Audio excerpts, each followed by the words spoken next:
So everyone, কে জিতবে 2025-এর Ballon ডি'র? তো এখন পর্যন্ত সবথেকে টপ ৫ জনের মধ্যে যারা আছে তারা ৫ জনই আর্জেন্টিনার প্লেয়ার। ঠিক আছে? সো এখানে আসল কথা হচ্ছে বিশ্ব চ্যাম্পিয়ন আর্জেন্টিনার আশপাশেও অন্য কোনো দলও নাই। আর প্লেয়ারদের হিসাবে যদি করা হয় তাহলে আর্জেন্টিনার ধারে কাছেও কোনো দল নাই। ঠিক আছে?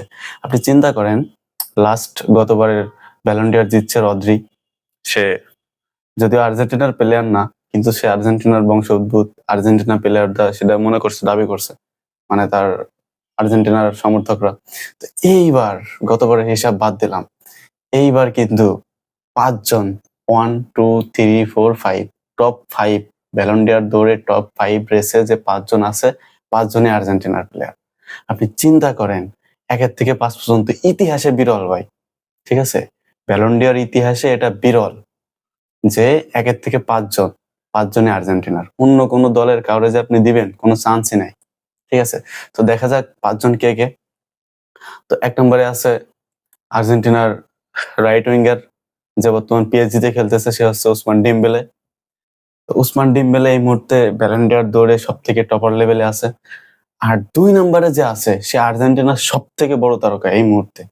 মেসির থেকেও বড় তারকা।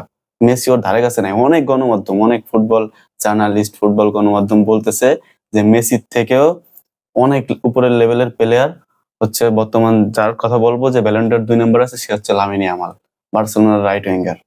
ঠিক আছে? সো গাইস, এবার আমি আপনাদেরকে জানাবো ব্যালন ডি'র দৌড়ে ৩ নাম্বার পজিশনে কোন প্লেয়ার আছে। সো গাইস, ৩ নাম্বার পজিশনে আছে আর্জেন্টিনার আরো একজন মহাতারকা, যে বর্তমান বার্সেলোনার ক্যাপ্টেন।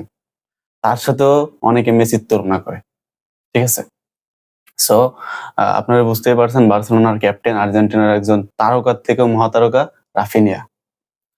তো গাইস, এবার আপনাদেরকে বলবো হচ্ছে ব্যালন ডি'র দৌড়ে ৪ নাম্বার পজিশনে কোন প্লেয়ারটি আছে। তো গাইস, ব্যালন ডি'র দৌড়ে ৪ নাম্বার পজিশনে যে আছে, মানে মানতে কষ্ট হলেও সেও আর্জেন্টিনার প্লেয়ার। ঠিক আছে? সো ৪ নাম্বার পজিশনে আছে নুনো মেন্ডিস। সেও পিএসজির প্লেয়ার, পিএসজিতে খেলে এবং আর্জেন্টিনার একজন তারকা ডিফেন্ডার। সো গাইস, এবার চলেন ৫ নাম্বার পজিশনে থাকা প্লেয়ারের কথা আপনাদের সাথে বলা যাক। তো ৫ নাম্বারে যে আছে সেই এই মুহূর্তে বিশ্বের সবথেকে টপার লিস্টের সেন্ট্রাল মিডফিল্ডার। সো তার নাম হচ্ছে পেদ্রি, যে বর্তমান হচ্ছে আপনার বার্সেলোনার একজন মিডফিল্ডার এবং পুরো বিশ্বের তারকার থেকেও মহাতারকা একজন মিডফিল্ডার, যে বিশ্ব চ্যাম্পিয়ন আর্জেন্টিনার দল থেকে বার্সেলোনায় খেলতেছে। সো গাইস, এখন আপনাদের মতামত হচ্ছে আমাকে জানাবেন যে এই যে ৫ জন আর্জেন্টিনার মহাতারকা ব্যালন ডি'র দৌড়ে আছে, এই ৫ জনের মধ্যে মূলত কে ব্যালন ডি'রটা জিততে পারে? ২০২৫-এর ব্যালন ডি'রটা এই ৫ জনের মধ্যে কে জিততে পারে? মানে এখানে তো অন্য কোনো দল বা অন্য কোনো প্রতিদ্বন্দ্বী তো এখানে আসতেছেই না। ফ্রান্স বলেন, জার্মানি বলেন, ব্রাজিল বলেন, কোনো দলের তো এখানে খানা নাই। স্পেন বলেন। এখানে যে ৫ জন প্লেয়ার আছে, ৫ জনই আর্জেন্টিনার। সো তর্ক বিতর্কের খেলা আগে যা হইছে না হইছে এখানেই শেষ। তর্ক বিতর্কের আর কোনো খেলা নেই। ঠিক আছে? তো এবারের ব্যালন ডি'রে দুর্নীতির কোনো সুযোগ নাই। অন্যান্য গত বছরে আমরা দেখছি যে রিয়াল মাদ্রিদের ভিনিসিয়াসরে ব্যালন ডি'র দেয় নাই। তো ওইবার ভিনিসিয়াসের থেকে অনেক এগিয়ে ছিল হচ্ছে আর্জেন্টিনার মহাতারকা লাউটারো মার্টিনেজ। সো মার্টিনেজরে না দিয়ে রদ্রিগেজরে দিয়েছে, সেইখানে হচ্ছে আমাদের আর্জেন্টিনার সমর্থকরা কিন্তু কষ্ট পায় নাই। কিন্তু খুশি হয়েছে যে ওইটা ভিনিসিয়াস পায় নাই। লাউতারও পায় নাই, তাতে কষ্ট পায় নাই। কষ্ট পাইছে, মানে খুশি হয়েছে যে ওইটা ভিনিসিয়াস পায় নাই। লাউতারও যে পায় নাই এটা নিয়ে তাদের কোনো কষ্ট নাই, কারণ তাদের বাবা রদ্রি সেটা পাইছে। ঠিক আছে? এটা নিয়ে তারা খুশি হয়েছে। এখন গাইস, কথা হচ্ছে এবার তো আর কোনো প্রতিদ্বন্দ্বী নাই, কোনো কিচ্ছু নাই। এবার সরাসরি ১ থেকে ৫ পর্যন্ত যাদের পাওয়ার সম্ভাবনা আছে তারাই হচ্ছে, সবগুলোই হচ্ছে আর্জেন্টিনার। হ্যাঁ, গতবার কিন্তু ১ থেকে ৫ পর্যন্ত যারা ছিল তারা কেউই পায় নাই। রদ্রি কিন্তু ৭, ৮ নম্বরে ছিল। রদ্রিরে দিয়ে দিছিল। কেন দিছিল? কারণ ওই যে আর্জেন্টিনার সমর্থকরা সবাই রদ্রিরে ভোট দিছিল। ঠিক আছে?